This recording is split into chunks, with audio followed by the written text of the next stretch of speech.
Hello বন্ধুরা, কেমন আছো? আশা করি সবাই ভালোই আছো। আজকে আমি তোমাদেরকে বলবো যে মোবাইল স্ক্রিনে যে ফোন কল করলে সেটা মেসেজ কেন আসে না।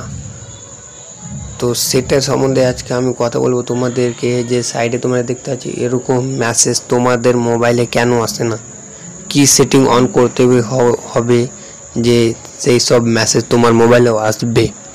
তো চলো আজকে আমি এটা নিয়ে তোমাদেরকে বোঝাবো এবং কি সেটিং অন করতে হবে এটাও আমি তোমাদেরকে বলে দেবো। মোবাইল সেটিংয়ে যাবে, যেটা হলো আমার মোবাইল সেটিং। আমি মোবাইল সেটিংয়ে গেলাম।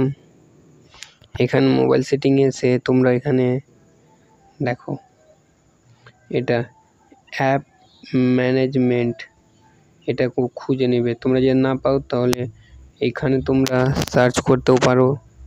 তো যেহেতু আমার এখানে আছে তো আমি সার্চ আর করলাম না, তো আমি এখানে ক্লিক করে দিলাম এবং তোমরা এখানে দেখতে পাচ্ছ অ্যাপ লিস্ট। এই অ্যাপ লিস্টে ক্লিক করবে। অ্যাপ লিস্টে ক্লিক করার পর এইখানে তোমরা ফোন কল খুঁজবে, মানে ফোন।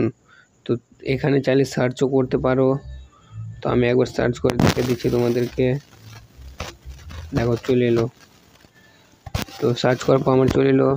তো তোমরা এখানে এসে নিচের দিকে দেখতে পাবে ডিসপ্লে ওভার আদার্স অ্যাপ। এখানে তো আমি দেখতে পাচ্ছ আমার অন করেছে এটা।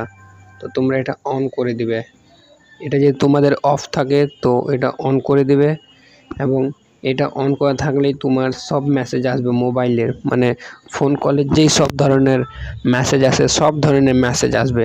দেখো এখানে লেখা আছে always display over others app, মানে অন্য অ্যাপেরও মেসেজ আসবে তোমার, মানে ফোন কলে ধরো ফোন কলে তুমি কোনো মেসেজ নিলে কোনো কিছুতে কি মেসেজের মাধ্যমে যাবে ওই নম্বরে, ঠিক এটা অন করলে তোমার সেই সব মেসেজও আসবে। তো আশা করি তোমরা বুঝতে পেরে গিয়েছো। তো যদি ভাল লাগে তো চ্যানেলটা সাবস্ক্রাইব করে নেবে, আর কমেন্টে বলবে দ্বিতীয় কোনো কিছু তোমার ফোন কলের সমস্যা আছে কি, আমি সেটার অবশ্যই ভিডিও বানিয়ে তোমাদেরকে দিয়ে দেবো।